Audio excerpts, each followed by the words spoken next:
끝나면 바로 기도하니까 광고할 시간이 별로 없어서 광고를 드립니다. 그동안 기도하는데 여러분들이 또 수고하신다고 간식 아침 식사 준비해 주신 분들이 있었어요. 우리 장재숙 권사님, 또 유명하 집사님, 김일만 장로님 그동안 아침마다 도넛 준비해 주셨는데 오늘은 고재숙 권사님이 아침 식사 준비하셨다고 그러니까 가실 때 그냥 가지 마시고 하나씩 먹고 가시거나 아니면 또 바쁘신 분들은 가져가시기 바랍니다. 아마 어디다 갖다 놓으셨어요, 권사님? 여기 러비에 라운지에 있으니까 그냥 가지 마시고 그거 하나씩 정성이니까 가져가시면 좋겠어요. 이번 새벽기도 시작하면서 지난 목요일 날 통풍이 와가지고 한 3일 굉장히 고생했는데 여러분 기도해 주셔서 이제 다 나았습니다. 재밌는 건 지난 주말에 그 보고마 대회가 있었잖아요. 그래서 제가 거기 순서를 맡았는데 못 갔어요. 금요일 날 이제 아파서 못 간다, 통풍 때문에 못 간다 그렇게 연락을 했는데 전화가 막 오는 거예요. 한 목사가 중풍으로 쓰러졌다면서요. 그래가지고 주일날 저녁에 갔더니 어떻게 중풍해서 이렇게 금방 일어나냐 그래서 기도해서 일어났다고 제가 제가 중풍해서 기도해서 일어난 줄로 믿습니다. 지난 9월 15일 지난 일요일이죠. 9월 15일은 2008년 9월 15일 리만 브라더스라고 하는 그 세계적인 투자은행이 파산 신청을 함으로써 흔히 말하는 대공황 이후에 가장 큰 세계적 경제 위기가 시작된 5주년이 되는 날이었어요. 여러분 지난 5년 동안 참 많은 사람들이 고통당했고요. 직업을 잃고 공들여 쌓아놓았던 사업이 망하고 또 애써 준비한 아메리칸 드림의 상징이었던 집을 빼앗기는 그런 어려움들을 겪었습니다. 그 역경 속에 많은 사람들이 충격을 받고요. 또 그로 인해서 깨진 가정들도 있고요. 그 붙들고 살아왔던 희망들을 잃어버린 사람들이 많이 있었습니다.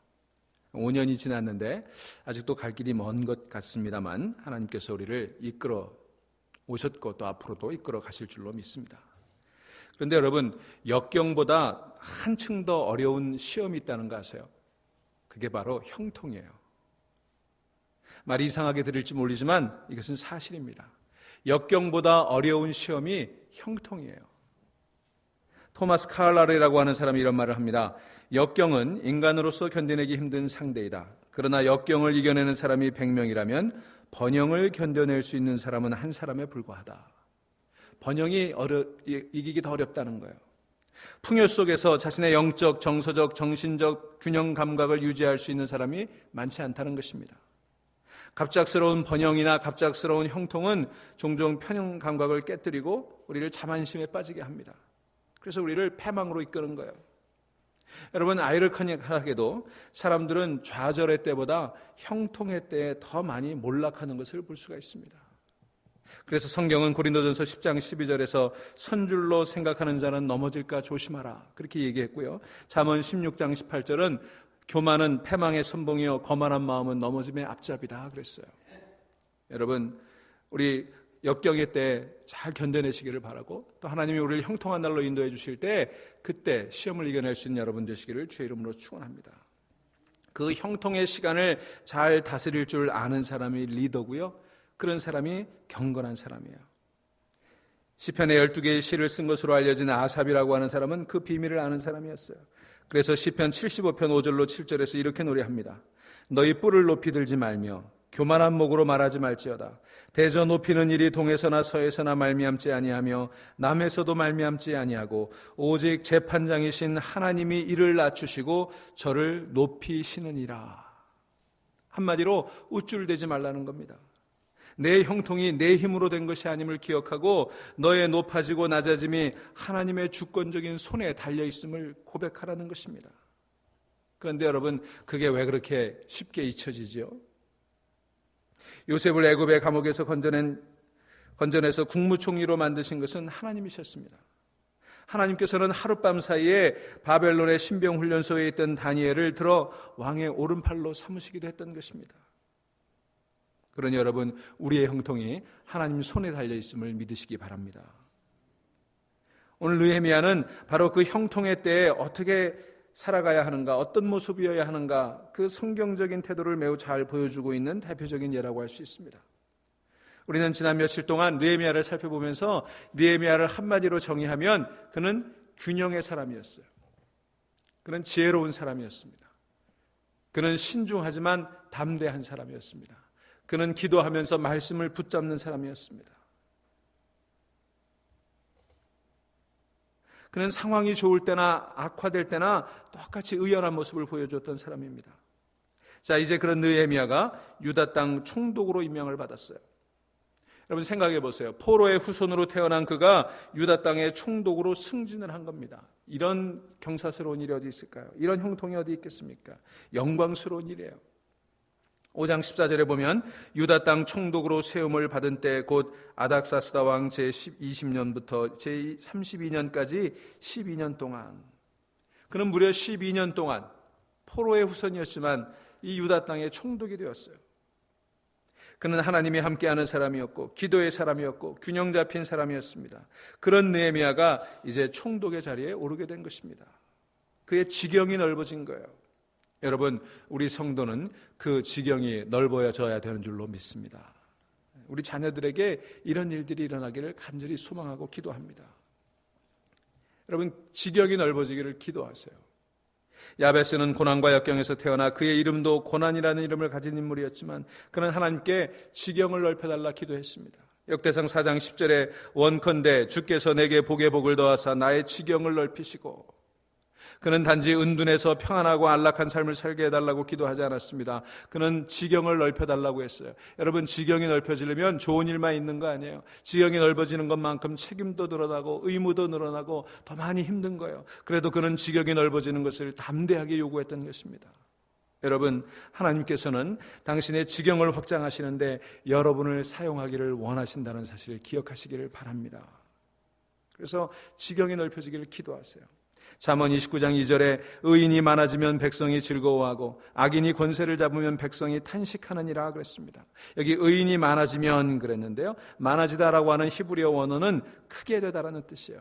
그러니까 이 말은 잠언 29장 2절을 새로 번역하면 의인이 번창하면 백성이 즐거워한다, 그렇게 번역할 수 있어요. 여러분, 의인이 되시기를 바랍니다. 이 죄악 가득한 세상에, 불의한 사람들로 가득 찬 세상에 우리 하나님의 백성들, 성도들이 의인이 되어야 할 줄로 믿습니다. 우리 자녀들이 잘 돼야 되는 거예요. 그래서 우리의 지경이 넓혀져서 백성들이 즐거워하는 그런 일들이 일어나게 되어야 할 줄로 믿습니다.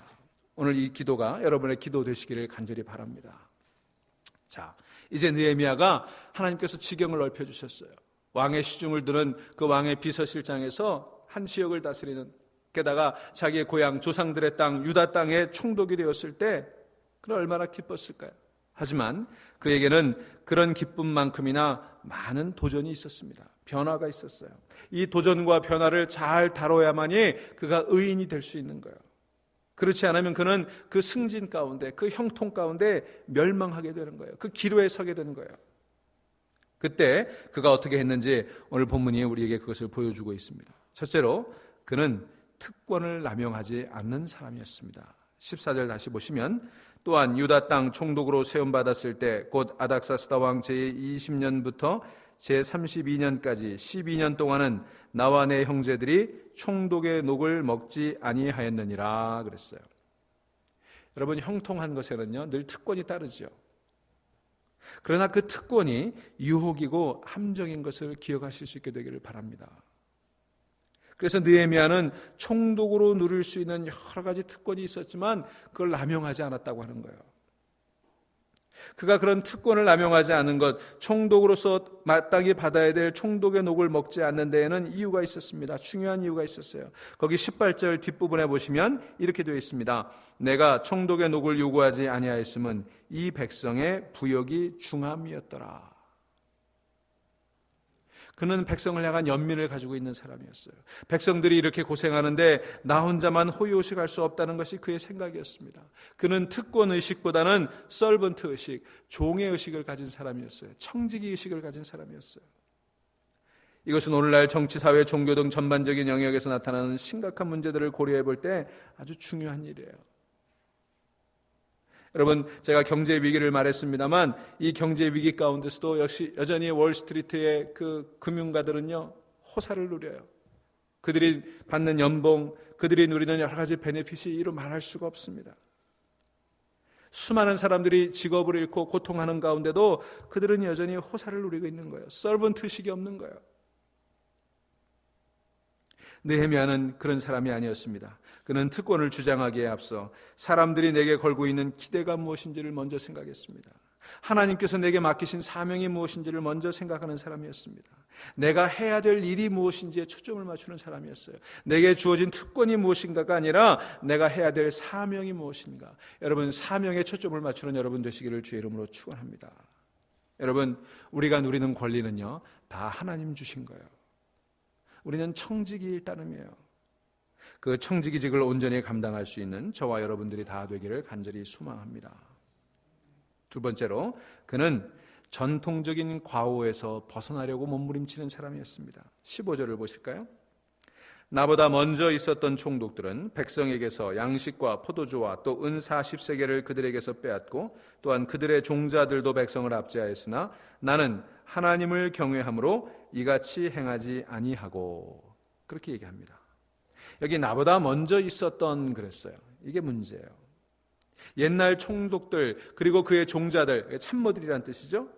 다 하나같이 하나님의 백성에게서 토색질하는 사람들이었습니다. 그게 관행이고 그게 전례니까 괜찮다고 생각했던 거예요. 여러분, 그거 아세요? 나 혼자 하면 범죄인데 다 하면 범죄가 아니에요. 그죠? 나 혼자 하고 있으면 나쁜 일 같은데 다 하면 괜찮다고 생각이 드는 거예요. 그런데 그는 그런 유혹을 물리쳤습니다. 여러분, 우리는 좋은 전통은 지켜야 돼요. 좋은 전통은요, 어떤 경우에 있어서도 잘 지켜야 돼요. 그러나 범죄가 전통이라는 이름으로 자행될 때, 악습이 관행이라는 이름으로 지속될 때 우리는 그것을 전통이나 관례라는 이름으로 따라가서는 안 된다고 하는 것입니다. 하나님이 기뻐하시지 않는데 누구나 다 하면 되는 겁니까? 그게 하나님의 뜻과 어긋나는데 다른 사람들 다 하니까 나도 할 수 있는 겁니까? 여러분, 우리는 전통의 물결이 아무리 도도히 흘러가도 때로 그것이 불이할 때는 과감하게 잘라버리고 새로운 역사의 물결을 창조해야 될 줄로 믿습니다. 여러분, 한국의 고위공직자들 청문회를 보면요, 어쩌면 그렇게 예외 없이, 아무도 예외 없이 하나같이 다 땅 투기하고 주민등록증 가짜로 옮기고, 여러분, 그게 다 전통이고 관행이고 누구나 그렇게 하는 거예요. 그게 괜찮다고 생각하는 거예요. 여러분, 그렇지 않습니다. 우리 하나님의 백성들, 성도는 그래서는 안 되는 거예요. 로마서 12장 2절을 여러분 기억하시기를 바랍니다. 너희는 이 세대를 본받지 말고 오직 마음을 새롭게 함으로 변화를 받아 하나님의 선하시고 기뻐하시고 온전하신 뜻이 무엇인지를 분별하도록 하라. 세상 풍조가 아무리 괜찮다고 하더라도, 세상 사람들이 모두가 그리로 달려간다 하더라도 성도는 이 세대를 본받지 말아야 되는 것입니다. 우리는 하나님의 선하시고 기뻐하시고 온전하신 뜻이 무엇인지를 먼저 분별해야 되는 것입니다. 그러기 위해서 마음을 새롭게 해야 되는 것입니다. 변화되어야 하는 것입니다. 이런 변화가 오늘 여러분 가운데 있기를 주의 이름으로 축원합니다. 세 번째로, 느헤미야는 하나님을 경외하는 사람이었습니다. 이건 새삼스러운 게 아니죠. 우리가 지금까지 살펴본 속에 그는 하나님을 두려워했어요. 하늘의 하나님을 향해 기도했어요. 15절 마지막에 뭐라고 그럽니까? 나는 하나님을 경외함으로 이같이 행하지 아니하고. 하나님 경외하는 여러분 되시기를 바랍니다. 하나님을 경외할 때 이런 전례에서 벗어날 수 있어요. 이런 관행에서 벗어날 수 있어요. 하나님을 두려워할 때 우리가 비로소 이런 유혹에서 이겨낼 수 있는 거예요. 내 힘으로 안 돼요. 내 의지로 안 돼요. 하나님 경외해야 되는 거예요. 하나님을 경외한다는 말은요, 하나님이 계시다고 믿는 거예요. 우리가 하나님 계시다고 말하는데요, 하나님 안 계신 것처럼 행동할 때가 얼마나 많이 있습니까? 우리는 직위가 올라가고 성공하면 하나님을 잊어버리는 경우가 많습니다. 감투를 쓰면 그 감투 때문에 하나님이 보이지 않습니다. 그 감투가 더 크게 보입니다. 그 감투 때문에 하늘이 보이지 않는 것 같아요. 여러분, 여러분의 감투 때문에 하나님이 보이지 않게 된다면 그런 삶의 승리와 성취는 오히려 저주예요. 그건 실패인 것입니다. 가난하더라도 맑은 눈으로 하나님을 볼 수 있다면 그것이 하나님의 축복이고 그것이 승리라는 사실을 믿으시기 바랍니다. 그래서 에베소서 6장 9절이 말하는 거예요. 상전들아, 너희도 그들에게 이와 같이 하고 위협을 그치라. 이는 그들과 너희의 상전이 하늘에 계시고 그에게는 사람을 외모로 취하는 일이 없는 줄 너희가 알미라. 느헤미야는 하늘의 하나님을 믿었습니다. 하나님이 무서운 분이신 줄 알았습니다. 내가 아무리 높아져도 내 삶을 책임지셔야 할 분은 살아계신 하나님, 전능하신 하나님, 창조주 하나님인 줄로 믿었던 것입니다. 그분을 경외하는 한, 하나님의 눈을 의식하는 한, 하나님께로 우리는 절대로 멀어지지 않을 거예요. 그 하나님을 의식하며 살아가는 여러분의 복된 하루가 될 수 있기를 주의 이름으로 축원합니다.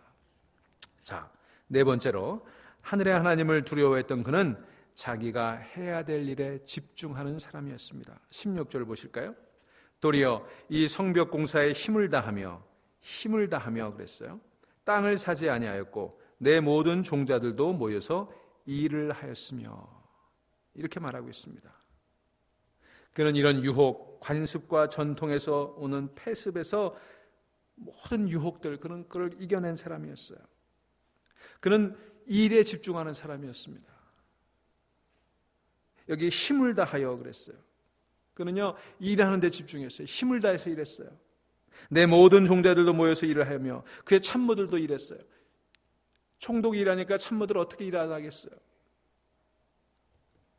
여러분, 여기 중요한 게 있는 거예요. 자기가 총독이 된 것도, 그 참모들이 참모가 된 것도 다 일을 위한 거였습니다. 일하라고 그런 거예요. 예루살렘 성벽의 수축이라고 하는 중차대한 일을 그들에게 주어진 거예요. 그들은 오로지 하나님께서 자기에게 맡기신 그 일에 집중하고 있는 것을 보게 되는 것입니다. 여러분, 사업가는 사업에, 학자는 연구하는 일에, 공무원은 공무에 집중해야 되는 거예요. 목회자는 말씀과 기도에 전무해야 되는 거예요. 우리 한국 사회는요, 가만히 보니까 조금 유명해지고 힘이 생기면요, 다른 일에 열중합니다. 자기 일 열중하는 게 아니라요, 다른 일에 열중해요. 공무원도 교육자도 정치가도 연예인도 다 자기 일 안 하고 땅 사는 데 열중해요. 여러분, 여기 보니까 느헤미야는 땅 사는 일을 하지 않았다 그랬어요. 일에 열중했지 땅 사는 일에 관심이 없었어요. 여러분, 여러분에 맡겨진 일에 집중할 수 있기를 바랍니다. 여러분 일을 하세요. 다른 일 생각하지 말고. 한국에 가만히 보니까요, 어느 분야든지 조금 성공했다 싶으면 다 그 다음에 하는 게 뭐냐면 방송 출연이에요. 교수고 정치가고 뭐 다 방송 출연이 그 다음 일이에요. 그 다음에 방송에서 좀 떴다 그러면 그 다음에 정치로 나가더라고요. 그 다음에 뭐 한 줄 아십니까? 그리고는 망신당하더라고요. 여러분, 그게 큰 문제예요.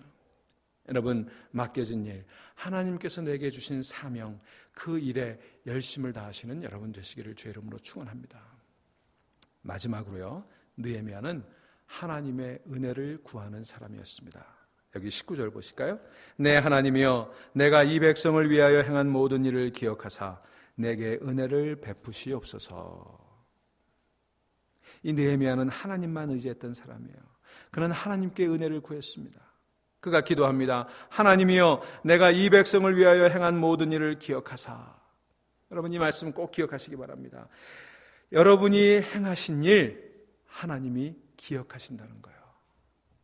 여러분, 하나님 기억하시는 줄로 믿으시기를 바랍니다. 무슨 일이든요, 여러분, 우리가 좀 희생적으로 하다 보면 열심히 하다가 손해보는 느낌이 들어요. 내가 이렇게 열심히 할 필요가 있나? 남들 다 안 하는데 나만 이럴 필요가 있나? 내가 뭐 때문에 이 고생을 하는 거지? 내가 이렇게 열심히 했을 때 대가가 뭐지? 여러분, 교회를 하다가도요, 열심히 하다 보면 그런 생각 들 때가 있잖아요. 내가 왜 나만 이러고 있지? 여러분, 나만 이러고 있는 것을 하나님이 기억하시는 줄로 믿으시기를 바랍니다. 그게 우리의 보상이에요. 여러분, 우리가 아무리 성숙해도요, 우리는 다 마음의 보상을 바라잖아요. 알아주기를 바라잖아요. 근데 사람이 알아주기를 바라는 게 아니라 하나님이 알아주시는 거예요. 여러분, 우리가 보상이 없다면 일할 수 있을까요? 우리 일 못하는 거예요. 그게 보상이 있어요. 우리의 보상이 뭐예요? 그게 느헤미야가 구했던 보상이고 대가였어요. 느헤미야는요, 그렇게 총독의 녹을 먹지 않고 열심히 일하며 땅도 사지 아니하고 솔선수범해서 그렇게 일했는데 그가 바라는 보상이 있었어요. 그게 바로 하나님의 은혜였다는 것입니다. 땅도 보상이 아니고 명예도 보상이 아니고 하나님의 은혜. 내게 은혜를 베푸소서. 여러분, 하나님의 은혜를 구하며 하나님의 기억하시는 것을 기억하며 최선을 다해서 여러분의 일을 다할 수 있기를 주의 이름으로 축원합니다.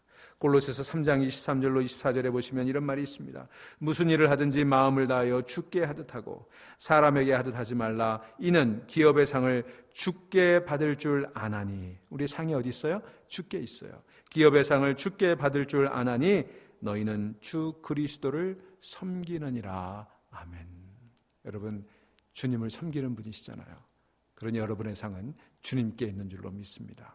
세상이 날 안 알아주고 교회가 날 안 알아줘도 주님은 여러분을 기억하실 줄 믿습니다. 주님의 상이 있는 거예요. 아브라함은 천막에 사는 것으로 만족했습니다. 그 이유를 히브리서 11장 10절이 이렇게 설명합니다. 이는 그가 하나님이 계획하고 지으실 터가 있는 성을 바랐습니다. 그 성을 바라보고 달려갔던 거예요. 그럭저럭 만족한 돼지처럼 살기보다는 가치 있는 일, 하나님이 기뻐하시는 일, 하나님께서 인정하시는 일을 찾으며 어떠한 고난이라도 기꺼이 감내하는 하나님의 사람들을 한번 보십시오. 그리고 전생애를 더 높은 가치와 더 귀한 사명과 더 아름답고 더 영광스러운 일을 위해 전력 투구하며 하나님이 알아주실 것만 기대하고 하나님의 은혜를 바라며 묵묵히 걸어가는 하나님의 사람들이 있음을 기억하시기를 바랍니다. 여러분, 이런 하나님 사람들 되시기를 바랍니다. 우리의 자녀들이 이런 리더가 되기를 간절히 소망합니다. 말씀을 마치고자 합니다. We are saved to serve라고 하는 말이 있어요. 우리는 섬기기 위해 구원받았다, 그런 뜻입니다. 여러분, 하나님을 섬기고 이웃을 섬기도록 저와 여러분이 부름받고 저와 여러분이 구원받은 거예요. 무디 선생님이 이런 말을 했죠. 한 사람의 인생을 평가할 때 얼마나 많은 종을 거느리며 살았느냐로 평가하는 것이 아니라 얼마나 많은 사람들에게 종이 되어 섬겼는가로 평가해야 한다. 여러분, 오늘 하루도 또 이번 한 주간도 여러분의 남은 인생을 통해 얼마나 많은 종을 거느리며 떵떵거리고 살 것인가를 신경 쓰지 마시고 얼마나 많은 사람에게 우리 주님처럼 종이 되어 섬기며 살 것인가를 생각하는 여러분 되시기를 바랍니다. 모쪼록 우리 교회가, 우리 교인들이 이런 섬김의 리더들이 다 될 수 있기를 소망합니다. 그런 여러분 위에 하나님의 은혜가 더해질 줄로 믿습니다. 기도하시겠습니다.